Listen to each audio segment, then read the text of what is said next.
It's happening, boys. It's happening. The Mac is back. The Mac is back. Conor McGregor, 12th of July against Max Holloway. Against max Holloway.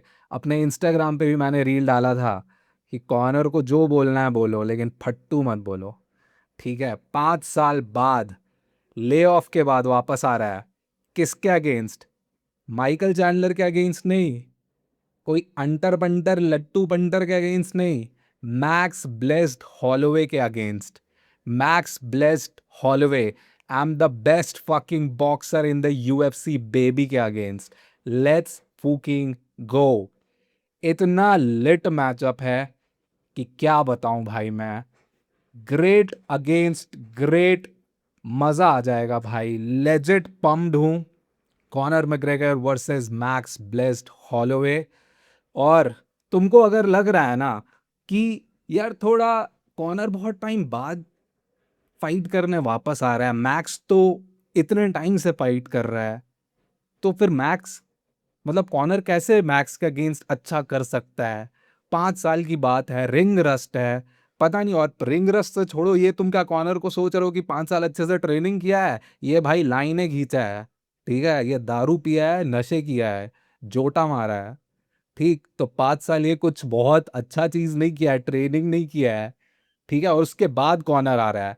बहुत चीजें हुई हैं इन 5 सालों के अंदर। मैं अब उस डिटेल्स में नहीं घुसूंगा। बहुत कोर्ट कचहरी केसेस हुए, पता नहीं क्या हुआ, बिजनेस बेचा, ये वो। 2021 में फोर्ब्स लिस्ट में सबसे अमीर स्पोर्ट्स पर्सन बना, बहुत सारी चीजें हुई। बट वो सब छोड़ो, now this person is back. Conor McGregor is back. आते हैं 5 साल के ले ऑफ के ऊपर। डस्टिन पोरियर के अगेंस्ट थर्ड फाइट थी, टांग टूट गया था। Your wife is in my DMs baby. टांग टूट गया था, उसके बाद वापसी कर रहा है अभी। और देखते हैं कि 5 साल में कितने दिन हुए भैया। 1821 दिन कॉनर मैग्रेगर नहीं लड़ा। यही प्रॉब्लम है, नहीं लड़ा है। और अगर मैं जाऊं मैक्स के ऊपर, तो 1821 दिन में 8 बारी लड़ा है, लाइट वेट गया है, बीएमएफ टाइटल जीता है, वो भी इस फैशन में, उसमें तो आएंगे ही। One of the best knockouts in the UFC history. Delivered the 2024 knockout of the year, जो मैं बोला वही बात। Return to featherweight and for another title shot Ilia Topuria के अगेंस्ट, जो कि मैक्स हार गया था।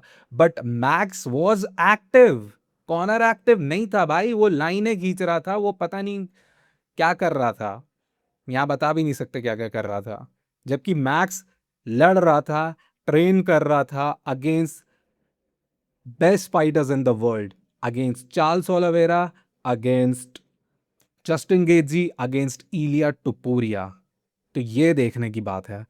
कॉनर मैग्रेगर की बात करें तो लास्ट फाइट डस्टिन पोरियर से आ रहा था, टीकेओ डॉक्टर स्टॉपेज, यूएफसी 264, 10 जुलाई। मैक्स हॉलोवे का अगर देखेंगे, 10 जुलाई कहाँ है? ये रहा। यार रॉड्रिगेज से लड़ा है, वोल्गनॉफ्स्की से लड़ा है, आर्नल्ड एलन से लड़ा है, कोरियन जॉम्बी से लड़ा है, जस्टिन गेजी से लड़ा है, इलिया टुपुरिया से लड़ा है, डस्टिन पोरियर से लड़ा है, चार्ल्स ओलिवेरा से लड़ा है। यार तो इसके अकॉर्डिंग तो ये मैच क्यों हो रहा है? मैक्स तो बजा के रख देगा यार कॉर्नर की। क्या सीन क्या है? सीन ऐसा है, सीन ऐसा है कि ये जो कॉर्नर चचा है ना अपने, ये 2.5 किलो का हाथ जो तुम देख रहे हो ना, ये सीन है। मैं कॉर्नर भले ही 5 साल नहीं लड़ा है, वो जो स्टार्टिंग के 2 राउंड्स है ना, तुम इससे नहीं ले सकते हो। स्टार्टिंग के 2 राउंड तुम इससे नहीं ले सकते हो यार। He is as dangerous as any UFC fighter in those first 2 rounds. इसके स्टार्ट्स देख लो। अपने जितने भी फाइट जीता है उसमें से 90% फाइट्स पहले 2 राउंड्स में जीता है। क्योंकि ये लौंडा स्नाइपर है भाई, one of the best strikers in the UFC. जो फ्लोट करता है, जो इसका स्टांस रहता है, जो तुम्हें स्टडी करता है, ये जो इसके पंचेस में पॉप है, जो पावर है, ये अगर तुमको लेफ्ट पड़ा तो तुम बचोगे क्या भाई? तुम बचोगे क्या? तुम घंटा नहीं बजोगे यार। ये 170 का कॉर्नर है, और अब अपने नेचुरल वेट में है। वो नेट डियाज 1 वाले में मत जाना जहां वो 145 से डायरेक्ट 170 गया था। ना ना ना ना ना, 170 का अगर तुमको वर्जन देखना है ना तो डोनाल्ड सरोनी के अगेंस्ट याद रखना। ठीक है, अब लोग बोलेंगे डोनाल्ड सरोनी तो वो कौन सा फाइटर था, इतना अच्छा नहीं था। भाई डोनाल्ड सरोनी उस समय भी वर्ल्ड का टॉप फाइटर था। एंड वो छोड़ो ना, 2-3 राउंड फाइट गई क्या, पहले कितने सेकंड में तो बजा के रख दिया था भाई कॉर्नर। सो ये 170 का कॉर्नर है। He is again focused. मैं कॉर्नर को देख के समझ जाता हूँ भाई कि कब नशे में है कब नहीं है, कब सीरियस है कब बकचोदी पेल रहा है। लौंडा सीरियस है, लौंडा सीरियस है, लौंडा ट्रेनिंग किया है। अब मुझे नहीं पता कि ये कितना बेटर फाइटर, ऑब्वियसली पहले से बेटर नहीं है, लेकिन वो पहले 2 राउंड्स में जो बता रहा हूं, जो ये कर सकता है, कुछ भी कर सकता है। ठीक है, मैक्स हॉलोवे का अगर ऊपर जाएं, अब मैक्स हॉलोवे का तुम गेम प्लान देखो क्या होता है। गेम प्लान पे आते हैं। मैक्स हॉलोवे का गेम प्लान क्या है? मैक्स हॉलोवे के क्या हैवी हैंड्स हैं? नहीं, नहीं नहीं। लेकिन यार ये नॉकआउट तो आज तक का सबसे बेस्ट नॉकआउट बहुत लोग क्लेम करते हैं, तो मैक्स हॉलोवे किया, ब्रॉल में किया, जहां घुमा रहे थे लोग उसमें किया। इवन कोरियन जॉम्बी का नॉकआउट ब्रॉल में किया था। उस सेंस में डेंजरस है मैक्स। लेकिन नॉर्मल एक्सचेंजेस में अभी तक हम लोग ने नहीं देखा है कि मैक्स किसी का नॉकआउट किया है एकदम 1 पंच या TKO types. Max likes to keep it safe. वो फ्लोट करता है इधर उधर।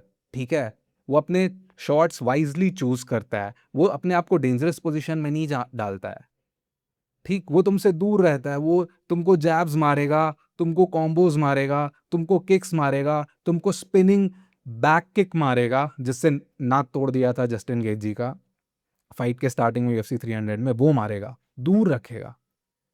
और मैक्स को भी ये बात पता है कि कॉर्नर भाई आते साथ ही बजेगा उसके ऊपर, टोटल प्रेशर करेगा। तो मैक्स पहले 1-2 राउंड तो सेफ खेलेगा, और मैक्स भी चाहेगा कि वो बाद में फाइट को लेटर राउंड्स में ले जाए। क्यों? वापस आते हैं कॉर्नर पे। कॉर्नर का हिस्ट्री रहा है भाई कि धीरे धीरे ना, जैसे लेटर राउंड्स में जाते हैं ना, उसका पॉप खत्म होते जाता है। जो प्रिसीजन एंड पावर है ना, वो धीरे धीरे कम होते रहता है। फॉर एग्जाम्पल खबीब के साथ जो फाइट थी 3rd राउंड में, खबीब क्यों खड़ा था कॉर्नर के सामने? पहले 2 राउंड में तो नहीं था। क्योंकि अब वो बात अलग है कि खबीब दूसरे राउंड में बजा दिया था कॉर्नर को, but still main point, precision power कम हो चुका है। प्रिसीजन भले सेम है, बट बॉडी इतना एफर्ट नहीं मार पा रहा, उतना पावर जनरेट नहीं कर पा रहा है। तो खबीब वॉज ओके, ठीक है मेरे को पंच पड़ेगा मैं खा लूंगा, ये पहले 2 राउंड का कॉर्नर नहीं है, ये पिटा हुआ कॉर्नर है। And that's the thing about corner. अगर मैक्स लड़ेगा कॉर्नर से, वो चाहेगा कि ये लेटर राउंड्स में जाए, ताकि कॉर्नर थोड़ा थक जाए, उसके पंचेस में उतना पावर नहीं रहे, उतना पॉप नहीं रहे, और सेफली वो और फिर अपने शॉट्स आगे खेल सकता है मैक्स। अब इस पे एक चीज ये पे आते हैं कि मैक्स के लिए भी थोड़ा डिफिकल्ट तो होगा भाई, क्योंकि 145 में फाइट नहीं है, ना ही 155 पे। This is 170। Every weight division is different. अलग तुमसे इंटेंसिटी मांगता है, अलग कार्डियो मांगता है। ठीक है, तो 170 में पहला फाइट है मैक्स का, best cardio in the game max hallway. But still 170 में कैसा होगा, ये भी एक क्वेश्चन है। इसलिए भाई मेरे को लग रहा है कि ये फाइट बहुत ट्रिपी है इस सेंस में। अगर तुम देखोगे बहुत सारे क्वेश्चंस हैं इधर उधर। तुम मतलब आंसर तुमको कब पता चलेगा, जब तुम फाइट देखोगे। तो अगर कॉर्नर को जीतना है मैक्स से, तो सेम गेम प्लान एज इलिया, जैसे इलिया ने डिफीट किया था मैक्स को, अपने आप को सामने रखना होगा मैक्स के, ये सोच के कि ये पंचेस मुझे ज्यादा नहीं हार्म करेंगे। प्रेशर करना होगा, प्रेशर करके उसको बैकफुट में लाना होगा मैक्स के, और भाई अपना प्रेसिजन दिखाना होगा कि पड़े उसको, तभी कॉर्नर ये फाइट जीत सकता है। मुझे नहीं लगता है कि लेटर राउंड में भाई जीत रहा है कॉर्नर, मुझे नहीं लगता है। एंड मैक्स भी यही चाहेगा कि लेटर राउंड्स में फाइट जाए। इसलिए ये फाइट इतनी इंटरेस्टिंग है यार। बहुत सारे इक्वेशंस है, बहुत सारे क्वेश्चंस है, ये हो सकता है वो हो सकता है। And corner is looking dedicated. और एक कॉर्नर बात मैग्रेगर के बारे में बात बताऊं, ही कम्स रेडी। जब भी वो थोड़े टाइम बाद आता है ना, अपने आर्सेनल में कुछ नया ऐड करता है। जैसे डोनाल्ड सेरोनी के अगेंस्ट फाइट में वो अपने शोल्डर स्ट्राइक्स किया था, समथिंग टोटली न्यू, कभी नहीं देखा था मैं उससे पहले। So Conor likes to do this. वो मैक्स को अच्छे से स्टडी किया होगा। तो अगर तुम कुछ नया देखो कॉर्नर से, तो ऐसे सरप्राइज मत हो जाना। Corner does that. ठीक है, और एक चीज क्या है, कि लौंडा थोड़ा फोकस्ड है भाई, लौंडा थोड़ा फोकस्ड है। ठीक है, तो ये चीज बहुत फैक्टर प्ले करेगा। और भी बहुत चीजें हैं। No fight week is like Conor McGregor fight week. Conor जो प्रेशर डालता है मैच से पहले, जो तुम्हारे साथ माइंड गेम्स खेलेगा, तुम्हारे साथ जो प्रेस कॉन्फ्रेंसेस करेगा, तुमको जिस प्रेशर में डालेगा, मैक्स जब वॉकआउट करेगा इस इवेंट के लिए तो वो सेम किसी नॉर्मल इवेंट की तरह नहीं होगा। वो कॉनर मैग्रेगर फाइट नाइट होगी भाई। वहां ऑडियंस होगी आयरलैंड की, वहां उतना बूज होंगे मैक्स के लिए, उतना प्रेशर होगा। एंड इसी सब सिचुएशन में कॉनर थ्राइव करता है। That's why this fight is amazing. मुझे ऐसा लगता है कॉनर को अगर जीतना है पहले 2 राउंड्स में, प्रिसाइज, प्रिसिजन, पावर, अपने आप को हिट होने से बिना डरे हुए फोर्स करना अपने आप को मैक्स के ऊपर। एंड अगर मैक्स को जीतना है, he needs to weather the storm पहले 2 राउंड। लेटर राउंड्स में ले जाओ, अपने शॉट्स मारो, कॉम्बोज मारो, सब करो। बहुत बढ़िया, कोई किसी का टेक डाउन नहीं करने वाला है। ये भले कॉर्नर कर सकता है भाई इसका टेक डाउन, जो चार्ल्स के साथ हगा है ना भाई Max, legit Conor takedown भी कर सकता है, तो उसके लिए, उस पॉसिबिलिटी के लिए भी ओपन रहना। बट या बहुत लेट मैचअप होने वाला है। बहुत लोगों को लगता है मैक्स ये फाइट जीतेगा। टोटली कोई वो नहीं है, सरप्राइज नहीं है, जीत सकता है इजीली। सरप्राइज मैं तो होऊंगा जब कॉर्नर जीत गया भैया। और कॉर्नर अगर जीत गया ना मैक्स से, ऐसे ऐसे मैचअप्स बचेंगे ना भाई, खड़ा हो जाएगा, तुम्हारा बता रहा हूँ। नो डीडी, खड़ा हो जाएगा फुल पावर। तो भाई लोग 12 जून रेडी रहो। ठीक है, यू डोंट नो, क्या पता ये लास्ट टाइम कॉर्नर लड़ रहा है, यू नेवर नो। और अगर लास्ट टाइम लड़ रहा है ना, you don't want to miss it. 12th of July, Conor McGregor versus Max Holloway rematch. Let's fucking go.